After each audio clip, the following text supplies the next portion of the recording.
And now we interrupt your regular viewing program to bring you these news items.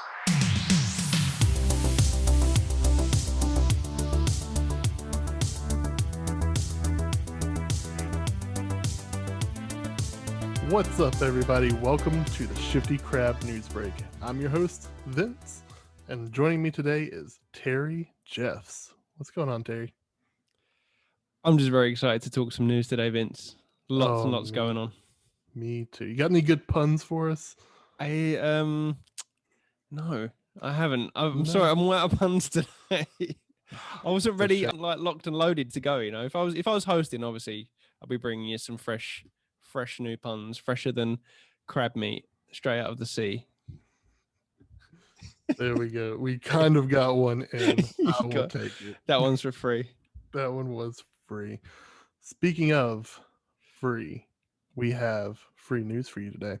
We have so much news, it's ridiculous. We're going to be talking today about Google Stadia shutting down, MLB The Show 21 is going to be on Xbox and PlayStation, a bunch of Mass Effect Legendary Edition. Brain left me for a second. A bunch of Mass Effect Legendary Edition news. EA is bringing back its college football series. Microsoft is waiting for approval to acquire ZeniMax, and Yakuza Judgement is coming to PS5 and Xbox. Bunch of news there. Hot news day. So much happening. Every time I refresh Twitter today, something new popped up, and it was madness. But let's jump in to Google Stadia. This comes from Kotaku via Stephen Totillo. Google Stadia shuts down internal studios, changing business focus. Google Stadia, the late 2019 streaming platform that promised to revolutionize gaming by letting users stream games without needing to own a powerful PC or console, is altering course, getting out of the game-making business, and will now offer its platform directly to game publishers alongside offering Stadia Pro to the public. The company is announcing the news today through Kotaku, though Kotaku began to hear rumblings from sources close to Stadia last week that Google's services was heading for a major change. One games industry source told Kotaku that Google was canceling multiple projects, basically any game slated for release beyond a specific 2021 window, though they believed games close to release would still come out. Today brings some clarification. So, insane that they're already shutting Stadia down pretty much. And it started in 2019. That's less than 2 years, honestly, after it first launched, that they're just shutting their doors. What's your takeaway from this, Terry? I mean, we kind of saw this coming, didn't we? I didn't expect this to be happening so soon, considering the investment that they've made in it. Like, the people that they brought on board as well, like some big names, obviously, like Phil Harrison, like heading up the whole internal project. Like, I don't know. I just feel like the whole thing was a mess from the beginning, and I'm not one of those kind of Stadia haters. I wanted, when it came along and Google announced they were doing it, I was like, great, like, you know, show me what you can do. Give me a reason to think outside of the box that we've created with like Nintendo, PlayStation, Xbox. You know, show me what, you know, the future's about, because we all know we're going to get there eventually. Like, we're looking at what's been done with Netflix and Amazon Prime. It's just completely changed the way we watch TV, movies, and you know that's happening for games already, obviously with Game Pass and things like that, and PlayStation Now. We're starting to see that stuff slowly happening. We had like a few failures before with On Live and stuff, which were way too early for this kind of stuff. Was that a thing that was On Live worldwide, or? It sounds vaguely familiar. Yeah. I remember the Ouya way back when. Yeah, there was the Ouya before that. Yeah, there's all these kind of RIP, all these inventions before. But yeah, Google, you thought if anyone can do it, surely Google can do it. They've got the muscle behind them. But just from the get-go, the whole launch was just a mess. They just launched way too early, and although it was kind of like a beta launch, and obviously this is not saying that Google that Stadia is over. This is more their actual their development programs, I guess, of making first party games. But I don't know. It's just, you can see this is the beginning of it winding down, and it's just a shame because they brought on a lot of talent to create some games, and that's just gone nowhere. It's just literally evaporated into thin air, just become nothing. So now what is it? It's just like a cloud service which pays some third party games, but nowhere near the amount that Xbox and PlayStation can. Oh yeah, I mean it's a shame to see because again, I was one of those that was kind of hopeful on Stadia. I didn't pre-order or pick up any No. kind of Stadia stuff, but it was kind of a glimpse into what the future could be, especially with Xbox Game Pass kind of following suit with the cloud gaming, which is actually works fairly well. I've tested it on both my phone and a Chromebook that I have, and it works pretty well. So I was kind of hopeful that if someone's gonna right this ship of the cloud streaming, it would be Google because they have the architecture, they have the kind of install base with the Chromecast, because that's basically how you played it, was via the Chromecast. So they had the building blocks of something great. It's just kind of didn't go as planned, unfortunately. I mean, look at the YouTube. Like, I remember when they showed, like, the unveiled the whole thing. The stuff that excited me was like, oh yeah, look, you can pull up a YouTube video, and if you're watching someone playing a game or you're watching a trailer, you can literally just click this button and you're playing, and stuff like that was just like, that was mind blowing. Like, wow, that's just gonna change things. But that didn't really happen from the beginning, and I don't know. I just feel like unless you've got first party exclusive games on a platform, what is the point of people going to that platform to play stuff, especially if you're not going to offer a subscription service where you can just, like Game Pass. Like, honestly, when you're going up against something like Game Pass, I mean, I don't even know what the prices are for Stadia right now or what you get for it, but it's ridiculous. You have to pay per game. Like, that from the get-go, that should have been just a one payment, play what you like, and that's it. At least that would have been something. But now, I mean, now that we've got word that they're not going to be creating any first party stuff, and her name escapes me, the one that was formerly at Ubisoft, Jade Raymond. Yeah, I mean, she's a big name, and like when they brought her on, that sounded really promising. Obviously formerly EA and Ubisoft, like whatever she was working on could have been really good, but I don't know what's going on here, but it's not good. It's a shame. And honestly, I would have liked them to give a reason to buy Stadia. Like, first party games would have been amazing. And they had a pretty decent lineup of third party games. Like I forget, Doom Eternal, a lot of them was were on there. a lot of them were dated. There were some like new stuff, but a lot of the stuff was like a few years old, wasn't it? Mm-hmm. And they really had the opportunity with Cyberpunk too, because that came to Stadia when it released. And compared to, the console versions that came out, it ran well from what I've heard on Stadia, but it just didn't get, the Stadia version didn't get that push it needed to kind of present itself to players, which is unfortunate. Just one more loss for Cyberpunk and Google, unfortunately. So do you think that this is the start of them winding this down into nothing? Like, is this going to go the same way that like YouTube game, like that when they launched YouTube gaming, they made a big thing out of that, obviously to try and take on Twitch, and then slowly it just kind of I mean, I don't even honestly, I can tell you right now, I don't know if YouTube gaming is still going. I don't know if that's a thing. But I remember when it first launched, I was like, oh yeah, I got excited over their website, which was basically just a reskinned version of YouTube and a way of accessing stuff differently in games. But that they've just seemed to have stopped supporting, or they don't really shout about it as much. Is the same thing going to happen with this? I've got a feeling it might. I mean, we they're obviously shutting down first party studios. We'll see how much longer they're going to keep bringing third party over, and if that kind of grinds to a halt, then they may just evaporate. Honestly, Yeah. I mean, they It wouldn't clearly didn't surprise me. make that big of a push with Stadia, because you've heard about it for a while leading up to launch. They had their little like directs that they had, kind of pushing it a little bit, but then when it came out, it was somewhat early access. It was missing a lot of the features they kind of pushed heavily on, and then now we're here. Unfortunately, it kind of fell by the wayside, and then now we get this news that they're shutting down games production on their end. It's unfortunate, really. It's unfortunate. Sure is.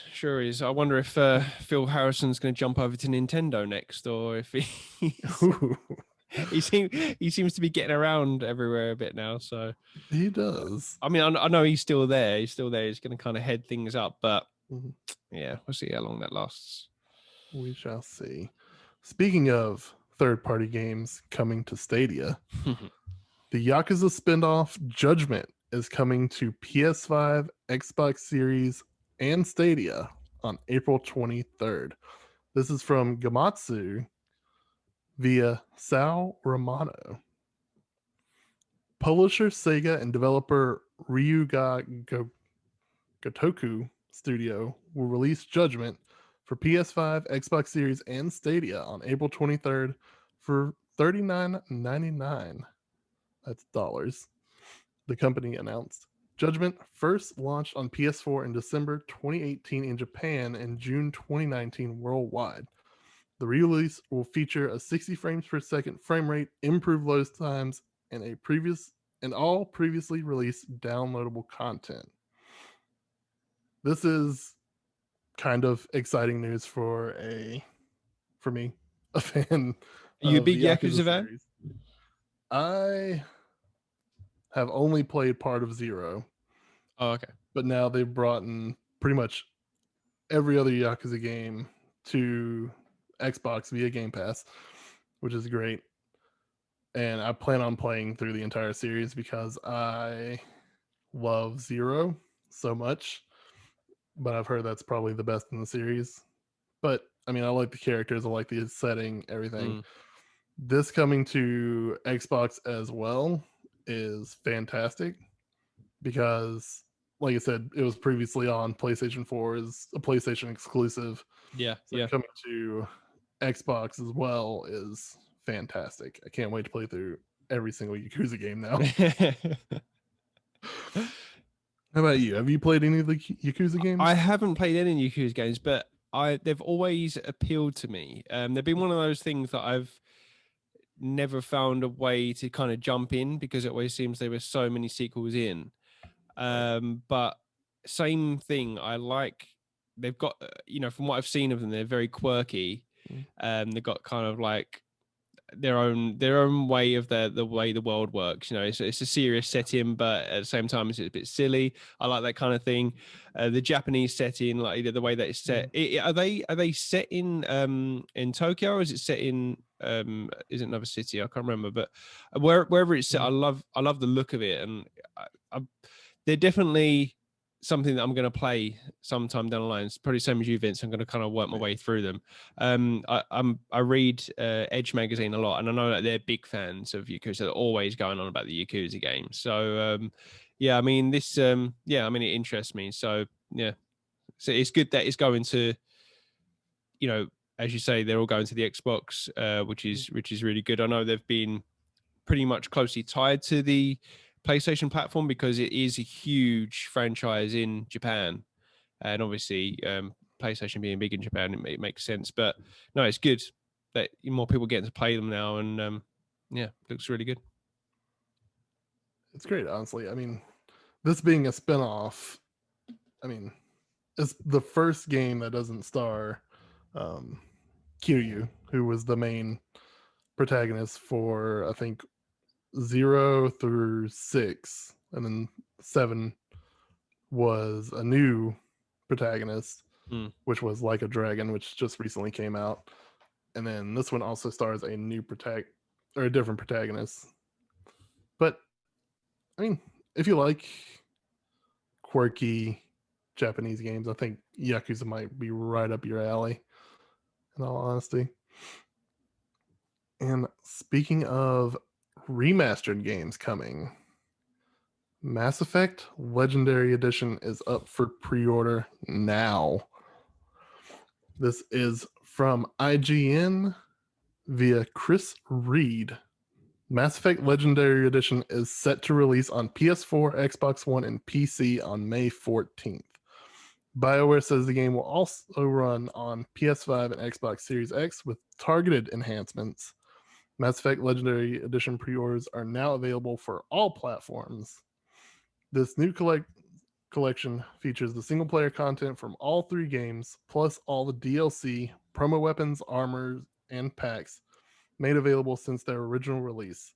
All content from all of the games will be fully remastered with cleaner textures, faster frame rates, and 4K UHD optimization. If you're ready to lock in a copy of Mass Effect Legendary Edition for yourself, read on to see what's available. And he just gives a list of, You must have been giddy with excitement with this today, Vince. Oh, absolutely. I saw the tweet and then immediately went and watched the trailer for it, and I was so excited. Mass Effect is one of those franchises, like, I played 1, loved it. 2 came out, absolutely loved it. And I went to the midnight release for Mass Effect 3. I'll never forget because it was being held at a GameStop, and they were having a trivia contest, which I won. And I got a free Mass Effect 3 poster for it. And people give a lot of shit to 3, but I absolutely thought it was a fantastic way to end the series. Like, even before the, I guess, redone finale of the game was put out, I still really enjoyed it. Yeah. And this bundle is right up my alley. I am so excited to go back through those games again. How about you, Jay? Do you have any history with Mass Effect? I think I don't know, we discussed this before. I can't remember if it was on the last on the podcast, on the first episode of our podcast, but we discussed it there. And since thinking upon it, I really realized that the Mass Effect series is probably my biggest gaming omission that I can think of. Like, it's the one series that looks like it was just made for me, and I haven't played through them.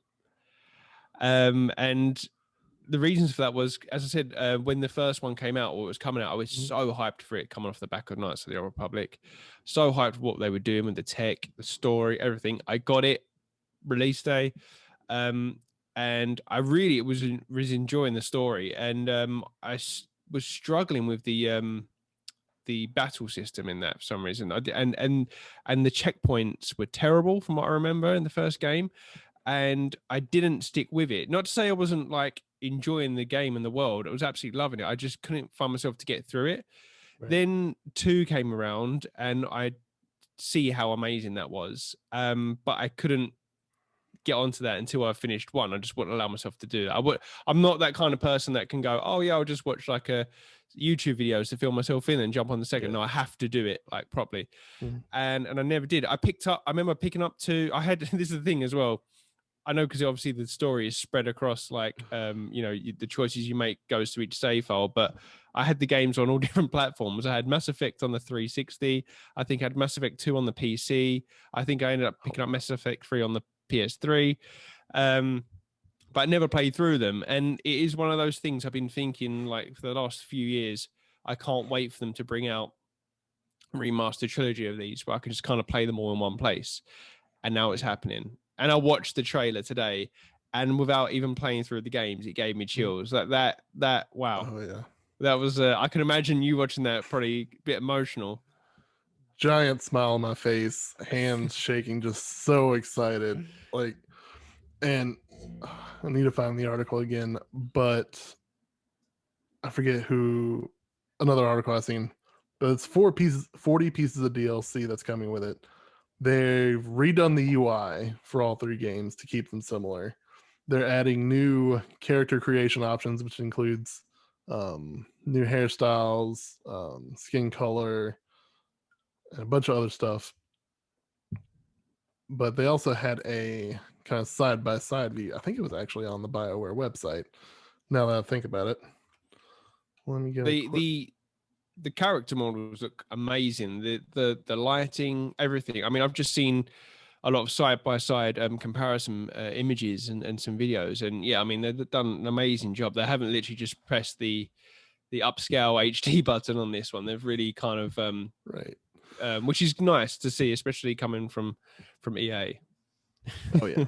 I mean, for a studio that does okay with their games, they really went hard on this remaster. Yeah. All right, let's see. I'm on the BioWare website. Yes. So your choices seamlessly travel from one game to the next. Each decision you make will control the outcome of every mission, every relationship, every battle, and the fate of the galaxy itself, which was one of my favorite things about the Mass Effect trilogy, because it did that thing that I haven't seen in any other RPG before, where you can import your previous game save, and it brings over the character you created, it brings over your choices in the story, your relationships you had with your crewmates over into the next game. And it just kind of blew my mind because I didn't have to go through all that character creation again. I didn't have to try to remember like what choices I made like a year ago, 2 years ago. And just to have that Shepherd as my personal Shepherd that I carried through all 3 games, through a singular story, having all the relationships there is fantastic. I just love Mass Effect.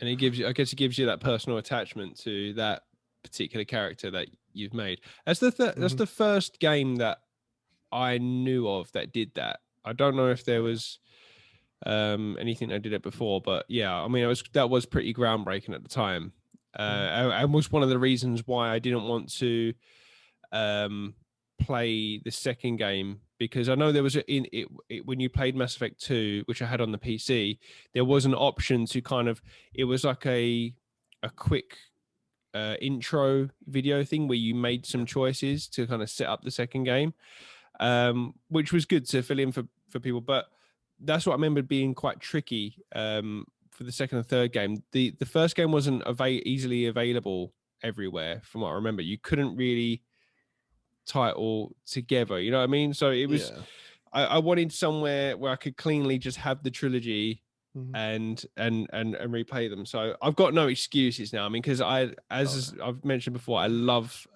sci-fi worlds. You know, obviously I'm a big Star Wars fan. I love somewhere where I can kind of like get stuck in and like learn about the history of this, like of that galaxy and all the lore and stuff like that. So yeah, I mean, it's just everything I'm about. So I just hope that they've sorted out that battle system and the checkpoint system in the first game, because it was rough. I would honestly hope so, but I mean, with as much care as they put in it, I wouldn't doubt that they probably tweaked it a little bit for one. Yeah. Which, yeah, 1, combat wasn't very fun, but 2 really 2, nailed it was it was solid in 2, because I did play the beginning of 2, and I was like, wow, this is like such a quantum leap in terms of the gameplay. Right. Yeah, excited. Update from Adam, who is not joining us. He says you can skip the long elevator cutscenes totally. Oh my god, yeah, they were so long. It was ridiculously bad. Yeah, like I don't even know if this before I even had a phone or not, but sitting there watching in Mass Effect 1 going up and down the elevator was a hassle. It was so annoying. How much time do you think you accumulated in one playthrough just in the elevator? Oh, it might have been probably hour and a half, 2 hours maybe, which is it was so bad, honestly. Yeah, so bad. But speaking of EA doing the right thing, EA is reviving its college football series for PS5 and Xbox Series X, but no player names or likenesses. This is from GameSpot via Eddie Machunk. McCunch? Man. McCunch? That sounds right. To be honest. easier to read last names. But in his article, he says EA Sports is reviving its dormant collegiate football series, the publisher has confirmed. Quote, for those who never stopped believing, the publisher said in its announcement on Twitter. The announcement was accompanied by an image that says college football is coming back. EA has also launched a new Twitter account called EA Sports College. The announcement does not mention the NCAA by name, and the game is being made without their involvement. It will be called EA Sports College Football. Development only just started, EA said, so you shouldn't expect to play the game anytime soon. Details around launch timing and other factors will be announced, quote, as the project progresses in the years ahead, end quote. What EA did confirm is that the new college football game will, quote, deliver authentic college football experiences and the high quality gameplay that fans have long loved in college football games from EA Sports, end quote. So this one I pulled because this is huge. EA hasn't made a college football game since NCAA football in 2014. So it's been 6, probably give this year to skip for development as well, 7 years since they have put out a college football game. And it has previously working for GameStop. Yes, I used to work there. I didn't know that. This particular football game retailed pre-owned for like $54.99 for the longest time because you could not get your hands on it. And the big thing was that the NCAA weren't allowed to pay the players who were college students for their likenesses in the game. So that's kind of like, that was the big thing that killed this game series. And then bringing it back is pretty great because if there's one thing that could take down Madden, it was NCAA football. So just kind of a little interesting small bit of news. Like, I didn't think the series would make a comeback. I mean, I'm not a huge sports guy, but it's interesting. Yeah, I mean, as a Brit, I'm kind of like, I honestly didn't even know that there were college games before. You know, obviously I know the NFL games, like the Madden games, which I've never really like played properly. But yeah, I mean, is this like? Because I was thinking, like, how come that this isn't part of the Madden series, and is it not just a case of they can add this as a mode? Like, is this like why is it a separate thing? Because college football is very different from the NFL. NFL is very much pro league, where college football is you have different colleges, so therefore different teams. It's basically its own league separate from the NFL. So if they were to wrap it into Madden, which basically, I mean, the NFL basically pays for Madden. Honestly. Right. Okay. So it's a different enterprise altogether. Yeah. Okay. Yeah, to get different people involved, probably lots of money, very competitive. The NFL, you can't even say the big game because the NFL will come after you. You have to say the big game. Covered my ass there on that one. You know it. Speaking of other sports news that probably nobody cares about, MLB The Show 21 is announced for not only PlayStation, but Xbox as well. This is via IGN by Matt Perslow. MLB The Show 21, the latest installment of the PlayStation exclusive baseball series from the Sony first-party developer San Diego Studios, has been announced for both PlayStation and Xbox consoles. Launching on April 20th, it will be available across both generations, with PS4, Xbox One's versions retailing at $59.99 US dollars and $59.99 European dollars. I don't know what that symbol is. I don't think it's the pound. It's probably euro. Oh, that's probably the euro. Yeah, That's definitely the euro. And the next gen versions at $69.99 US dollars and $69.99 euros. The advent of a new platform for the game also means cross-platform play and cross-progression has been introduced, meaning MLB The Show 21 players can carry progression between both PlayStation and Xbox platforms, as well as play multiplayer with all players on both console families. Now, this really struck me as interesting because I know last year it was announced that MLB was going to be on multi-platform. Right, I thought I'd heard At some this point. because yeah. So to finally see it now actually happening this year, it kind of blows my mind a little bit because you're going to get that Xbox box, and in the corner is going to be a PlayStation Studios logo. Yeah. I just find that so fascinating. Like, PlayStation is making an Xbox game essentially. The when you look streams, at it. the streams across it, and we was always told not to cross the streams. Vince, if you'd have told me Mhm. as a 8-year-old boy, like in the playground, that one day I'd be playing Sonic games on a Nintendo console, I would have said you're absolutely crazy. If you'd have told me, like as a 14-year-old boy, that one day Xbox and PlayStation players will be able to play the same game, like cross-platform, I would have said Mhm. never ever going to happen. If you'd have told me 5 years ago that a PlayStation Studios game Mhm. was going to release it on an Xbox console, and Xbox were going to own Bethesda, and they were going to release games on PlayStation, it's crazy. I mean, anything is possible now. It's just I wouldn't rule Right. anything out, but I'm glad that you said that though, because I did think that I dreamt that this had Mhm. already been announced, that it was going to be multi-platform. So when it was announced today, it wasn't really a surprise to me, but it's still crazy, but it makes sense. Oh, It yeah. absolutely makes sense.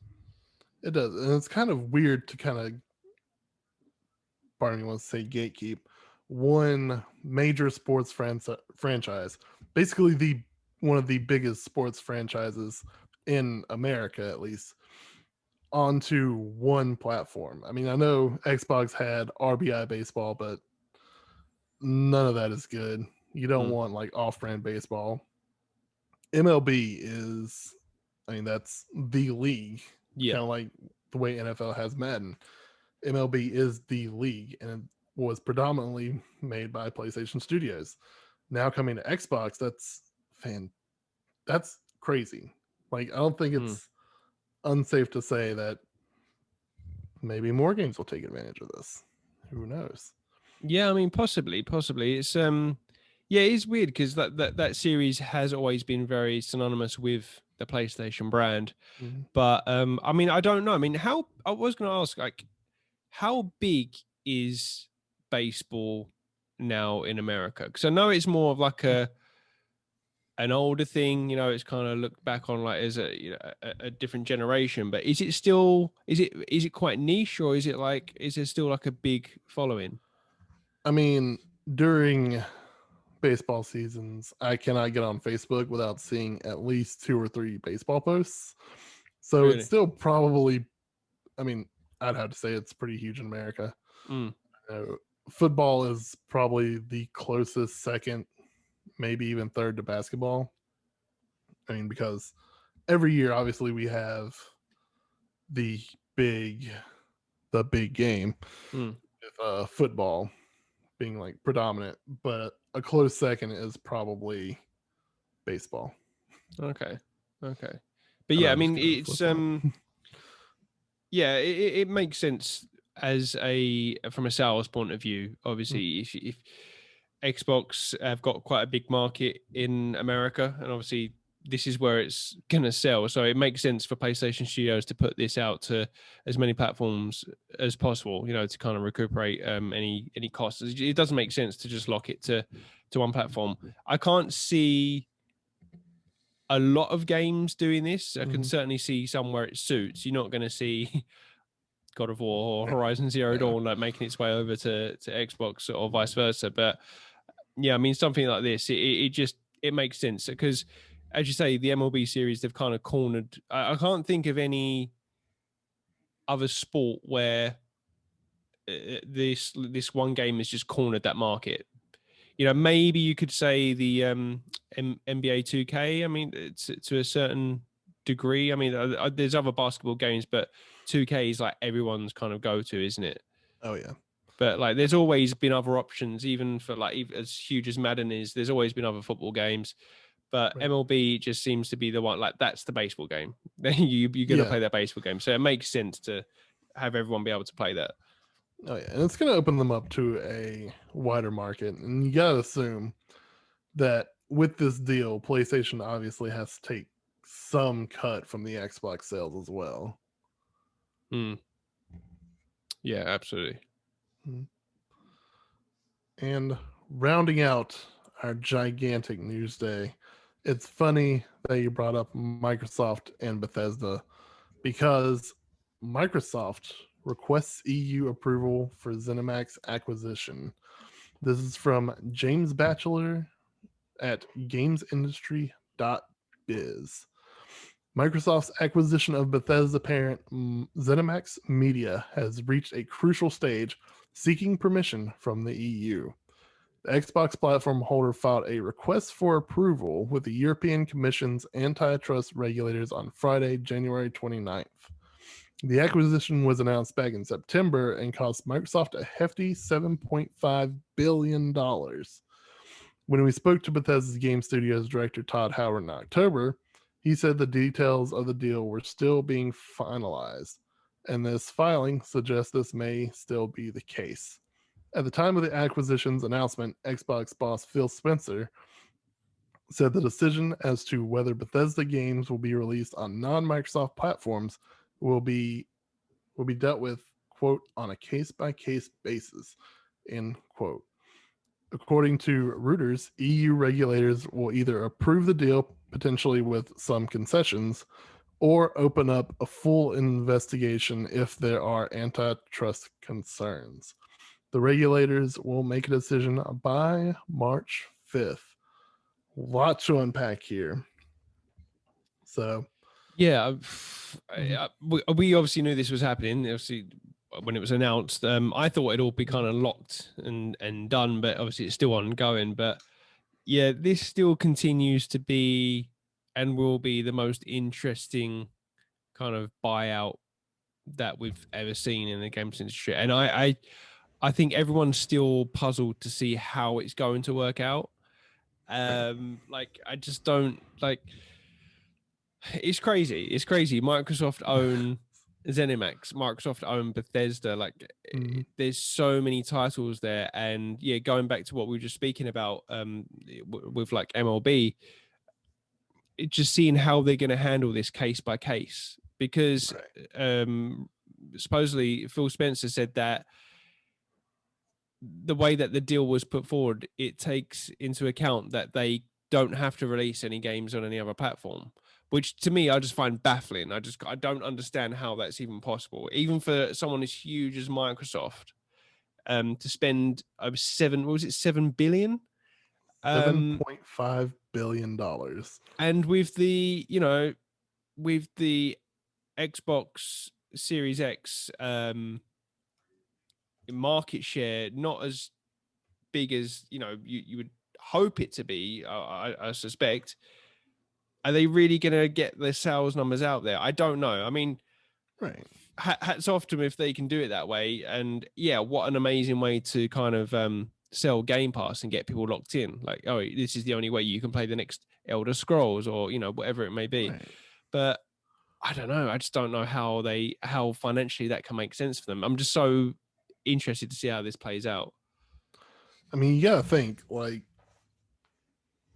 either they go multi-platform with most of the games, because you assume Elder Scrolls probably has to be multi-platform. Starfield, You'd think so, right? But maybe not. Maybe not. Starfield could probably go either way, but I assume they're probably already working on a PlayStation version of Starfield, since that's probably still early development. Yeah, I would think. And maybe going forward, we could probably see like if they ever want to do Anthem 2, if that could be like console exclusive to Xbox or move it multi-platform. Because Anthem, not the best-selling game, decent game, but I could see them probably wanting to either restrict that or maybe continue that on multi-platform. But it's all just a waiting game, honestly. And to see if this actually goes through with the EU. Yeah.